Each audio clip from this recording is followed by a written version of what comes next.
ఈ దేశంలో మగోళ్ళంతా సింహాలే, కానీ ఆడోళ్ళు మాత్రం చీమల కన్నా హీనంగా చూడబడుతున్నారని నా బాధ. మగోడు ఎంత మంచోడైనప్పటికీ ఇంటికొచ్చిన పెళ్ళాన్ని ఏదో ఒక సమయంలో మాట వదలకపోడు. దాంతో ఆ పిల్ల మనసు ఎంత బాధపడుద్ది. అందుకనే నా మూలకంగా ఈ భారతదేశంలో ఏ ఒక్క ఆడపడుచు గాని ఏ ఒక్క ఆడమనసు గాని బాధపడకూడదనే నేను పెళ్లి కూడా చేసుకోలేదు. ఆగండి ఆగండి, మరి మన జస్టిస్ రుద్రమదేవి గారు ఎందుకు చేసుకోలేదో నాకైతే తెలవదు. గానే రండి, జోళ్ళు జోళ్ళుగా వచ్చే మంగళసూత్రాలు అందుకోండి. లేచి రావయ్యా.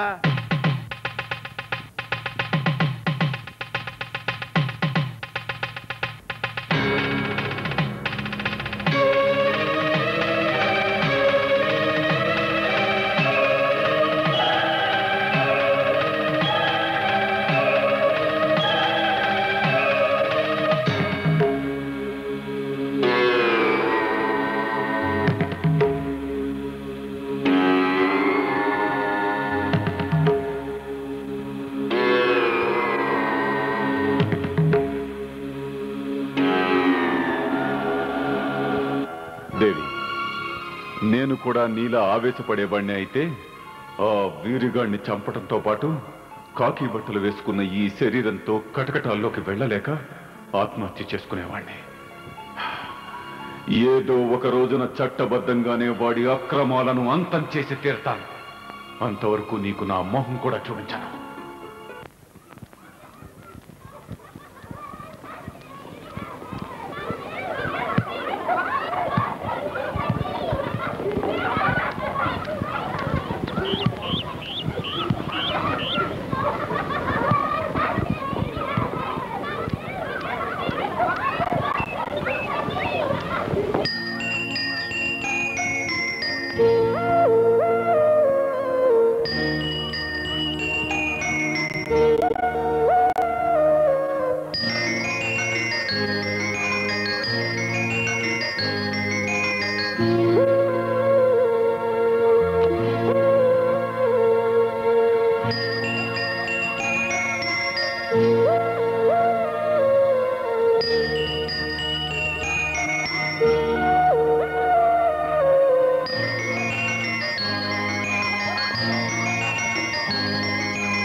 వచ్చాడా?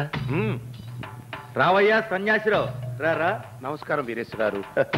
మీరింత అభిమానంగా నన్ను పిలిపించారు అంటే నాకు ప్రతిజ్ఞ వచ్చేసిందనుకుని ఆర్డర్స్ కూడా తెప్పించేసి ఉంటారు. కానీ మీరు నన్ను క్షమించాలి. నాది మట్టి బుర్ర. నా ముఖంలో జడ్జి కళ లేదు. ఈ జన్మలో నాకు జడ్జి అయ్యే యోగము లేదు.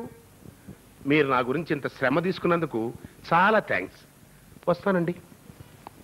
అమ్మ దొంగ సన్నాసి, నీతో అవసరం పడిందని వాసన పట్టేశావన్నమాట. ఇదిగో సన్నాసిరావు, ఆగాగు. నీతో చిన్న పని వచ్చిందయ్యా. నాకు తెలుసండి. మీరు పని కట్టుకుని నా కోసం కబురంపినప్పుడే డౌట్ వచ్చింది. ఎదురొచ్చి రారమ్మన్నప్పుడు క్లియర్ అయిపోయింది. అసలు పాయింట్కి వచ్చేస్తున్నాను. మీరు ఎక్స్ పార్టీ వెంకట నారాయణని ఏలూరు లాకులు కాడ మర్డర్ వేయించారు. వేయించడం ఏందిలేండి, వేశారు. ఇప్పుడు అది కేసు అయింది, కోర్టుకెక్కింది. అంతే కదా? అమ్మనియ్యా. Order order. పార్లమెంటు సభ్యులు అన్పార్లమెంటరీ బూతులు వాడకూడదు ఎంపీ గారు. సన్యాసిరావు. Yes your honour. ఈ ఒక్కసారికి నన్ను బయటపడేస్తే నిన్ను జడ్జిని చేయటం ఖాయమయ్యా. నాకు వాగ్దానాలొద్దు, అంత టర్మ్స్ ఇన్ క్యాష్. అలాగే, బాగా వాదించాలి. మరి అస్సలు వాదించా. చిన్న థ్రిల్ ఇస్తా. అది ఎప్పుడు అనుకున్నారు? కేసు జడ్జిమెంట్ దాకా వచ్చాక. సాక్ష్యాధారాలను పరిశీలించిన మీదట ముద్దాయి వీరేశ్వరరావు తన రాజకీయ ప్రత్యర్థి వెంకటనారాయణను మార్చి 7వ తేదీ రాత్రి ఉద్దేశపూర్వకంగా హత్య చేసినట్లు ప్రాసిక్యూషన్ వారు నిరూపించారు. అందువల్ల జస్టిస్ గారు తప్పుకోండి, నా లోపలికి వెళ్ళినవ్వండి ప్లీజ్. ఎవరు నువ్వు? సాక్ష్యం జడ్జి గారు. ఎవరి తరపున? న్యాయం తరపున.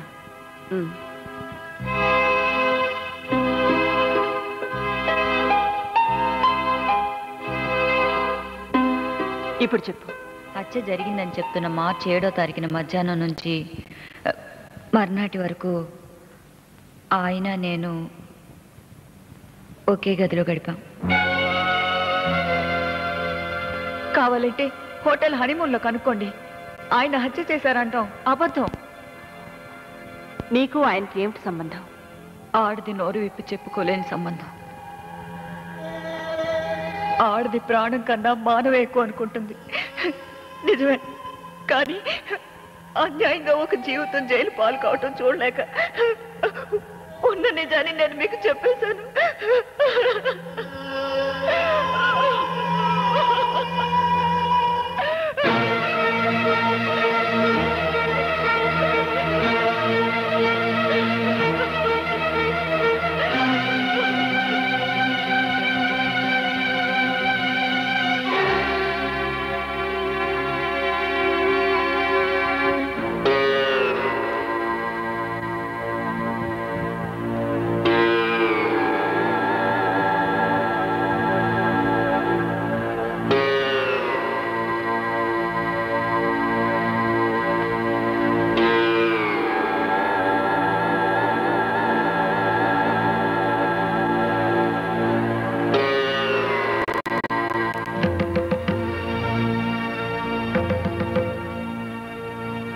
ఇప్పుడేం చేస్తావా? పోలీసు రిపోర్ట్ ఇస్తావా? కోర్టుకి ఎక్కుతావా? రోడ్డును పడి మౌన పోరాటం చేస్తావా? ఏ దారిలోనైనా నీ పొరుగు పోతుందే గానే నాకు పోయేదేమి లేదు. చదువు అయిపోయింది కదా అని పుస్తకాలతో పాటు మన ఫ్రెండ్షిప్ ని కూడా విసిరి పారేయకుండా అప్పుడప్పుడు లెటర్స్ రాస్తుండండి. వస్తానే మళ్ళీ ఎప్పుడో. Bye bye.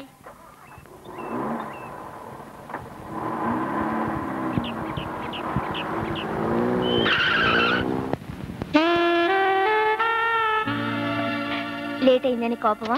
లేట్ శాంతి, ఇంకొంచెం లేట్ అయితే బాగుండేది అనిపించింది. అదేమిటి? ఈ కాలేజీలో అలర్ట్ చేయడానికి ఇదే ఆఖరి రోజు కాదు. రేపటి నుంచి ఉద్యోగాల వేట. ఎన్ని కష్టాలు పడాలో ఈ జీవిత చదరంగంలో.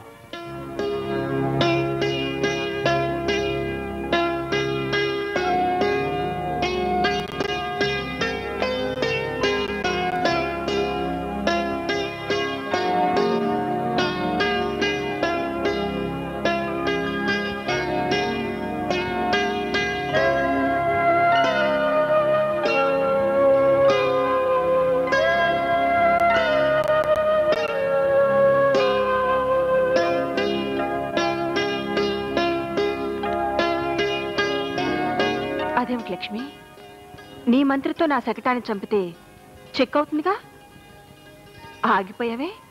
నువ్వు ఓడిపోకూడదని. లక్ష్మి. జడ్జి గారు. ఎవరు? నువ్వా?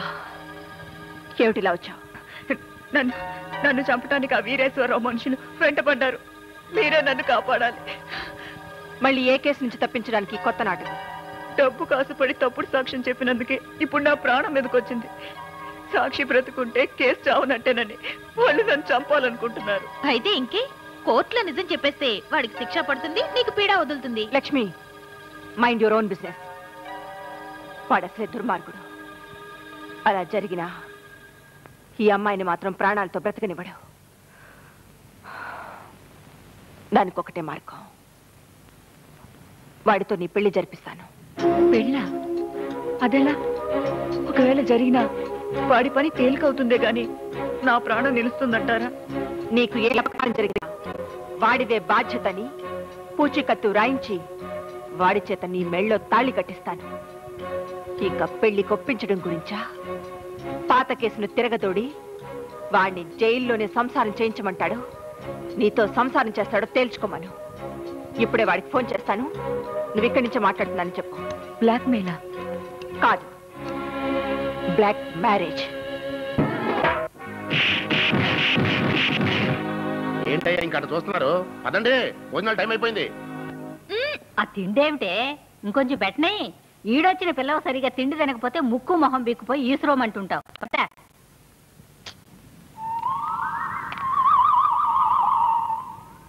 నీకోసం మేగడ తీసే తెస్తానుండమ్మా. అక్కర్లేదమ్మా.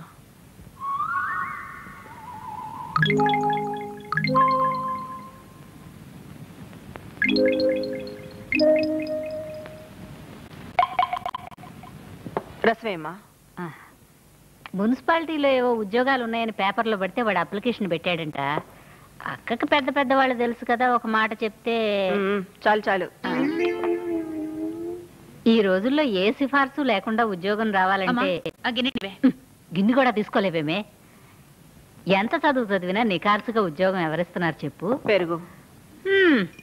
ఏం చెప్పి ఏం ప్రయోజనంలే. నా మాటకు విలువేడిచ్చొస్తేగా.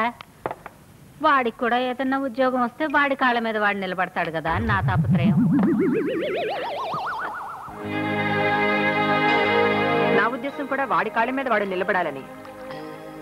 స్వశక్తితో సంపాదించుకొని మగతనంగా బ్రతకమని చెప్పు నీ కొడుకుని. గాంధీ, సినిమాకి వెళ్దావా?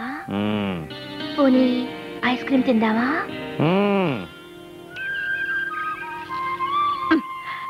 గడ్డి పిక్కోడనక మనం వచ్చింది. అంత వరి అయిపోవాల్సిన సమస్య ఇప్పుడే వచ్చింది. మా అక్క గురించి. అక్క పక్కన నన్ను పెట్టుకొని. అది కాదు శాంతి, తనకి బోల్డ్ ఇన్ఫ్లుయెన్స్ ఉంది. ఉద్యోగానికి రికమెండ్ చేయొచ్చు కదా. ఓస్ ఇంతేనా? దీనికోసం రాత్రి పగలు బుర్ర చెడగొట్టుకోవాలా? మా డాడీతో చెప్పి నీ పన్నే చూస్తాలే గాని నా పన్ను చూడు. డ్రైవర్ ఖరాబు వెనక పని.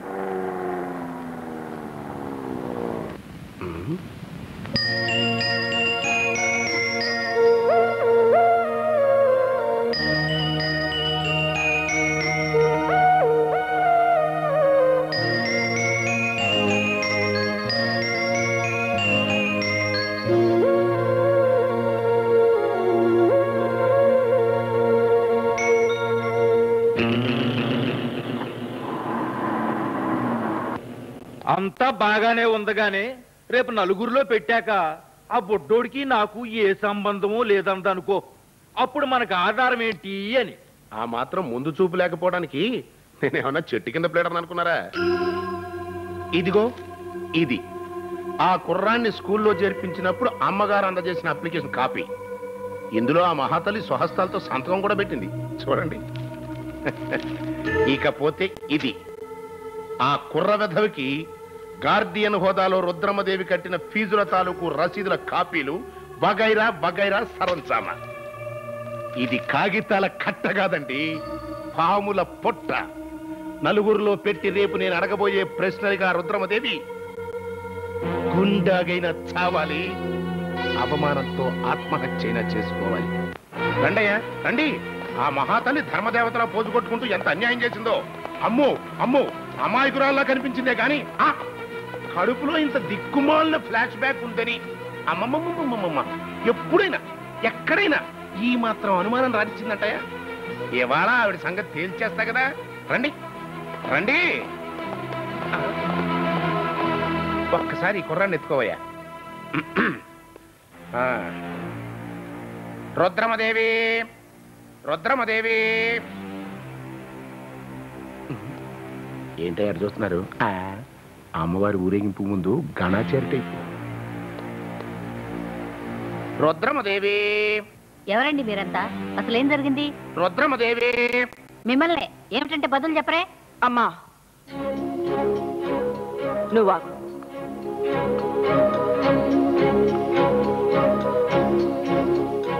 రోజు తీర్పులిచ్చే నిన్ను ముద్దాయిగా నిలబెట్టి ఈ ప్రజా కోర్టులో నేను తీర్పు చెప్పడానికి వచ్చాను. నీకంత అర్హత లేదని నువ్వు పిలిచిన పద్ధతే చెప్తోంది. నువ్వెంత పద్ధతైన మనిషివో మాకు తెలుసులేవమ్మా. తీసురావా.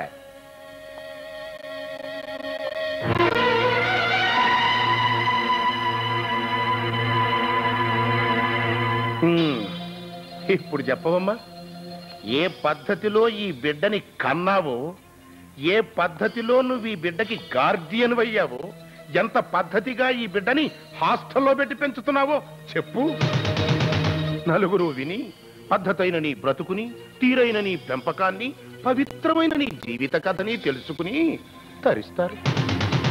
ఈ మరో కర్ణుడి బతుకుని చీకటి చెయ్యడానికి నీతో కులికిన ఆ సూర్య భగవానుడెవరో చెప్పు. సన్యాసరావు, వీడికి జన్మనిచ్చిన తండ్రి ఎవరని కదు నీ ప్రశ్న? ఒకప్పుడు మనతో పాటు నల్లగౌను వేసుకుని ఇప్పుడు నడి బజార్లో చట్టం న్యాయం అంటూ పిచ్చి వాళ్ళ తిరుగుతున్నాడే ఆ చౌదరి. పార్లమెంటు సభ్యుడు వీరేశ్వరరావు సభ్యత్వాన్ని రద్దు చేయవలసిందిగా మీరు పెట్టుకున్న ప్రజా ప్రయోజన పిటిషన్కు సంబంధించిన వాదనను కొనసాగించవచ్చు. Thank you mister justice. రాజకీయాల్లోకి రాకముందు మీరేం చేస్తుండేవారు? పెళ్లి కాని కుర్రోళ్ళు ఏం చేస్తారో రాబోయే పెళ్ళాన్ని గురించి కలలుగంటారు. నేను అంతే, ప్రజాసేవ లైన్లో ప్రాక్టీస్ చేసేవాడిని. ప్రజాసేవకు ప్రాక్టీస్ అంటే రౌడీయిజం, దౌర్జన్యాలు, దోపిడీలేనా? చచ్చా, రక్తపాతం అస్సలు నాకు పడదు. బ్లడ్ చూస్తే కళ్ళు తిరిగి పడిపోతా. మరి మీ మీద చాలా పోలీస్ కేసులున్నాయే. ఉండగానే సరిపోయిందా? కోర్టులో నిలవద్దో? ఈ రోజుల్లో మంత్రులు, ముఖ్యమంత్రులకే కుంభకోణాలు కేసుల మూలాన కోర్టుల చుట్టూ తిరగ తప్పటం లేదు. విన్నారా మిస్టర్ జస్టిస్? న్యాయస్థానాల మీద ఈ ప్రజానాయకుడికున్న నమ్మకం ఎంత బలమైందో. కోర్టులు ఏం చెయ్యగలవులే అని ఇతగాడి నమ్మకం. వీధి రౌడీగా వీరవిహారం చేసిన ఇతగాడి ఘనత వహించిన చరిత్ర ప్రజా హృదయాలకు, పోలీసు ఫైళ్లకు తెలిసిన సాక్ష్యం చెప్పే నాథుడు లేక, దౌర్జన్యాన్ని ఎదిరించే ధైర్యవంతులు లేక, చట్టాన్ని ఎదిరించే ఏకంగా చట్టసభలోనే అడుగు పెట్టగలిగాడు. పార్లమెంటు సభ్యుడై ఎంపీ అంటే మహాపాలకుడన్న గౌరవానికి తలవంపులు తెచ్చే మహాపీడకుడయ్యాడు. Objection your honour. కోర్టు వారికి స్పష్టమైన ఆధారాలు చూపించాలి కానీ my learned colleague mister Chowdary వారి మాటల గారిడితో కేసుని తప్పుదారి పట్టిస్తున్నారు. మిస్టర్ చౌదరి, నా కంఠశోష లాంటి సన్యాసిరావుల గురించే సార్. మనం సాక్ష్యాలు, ఆధారాలు అంటూ కూర్చుంటే న్యాయం బలైపోతుంది. ఓకే, మీకు కావాల్సింది ఎవిడెన్స్, అంతే కదా?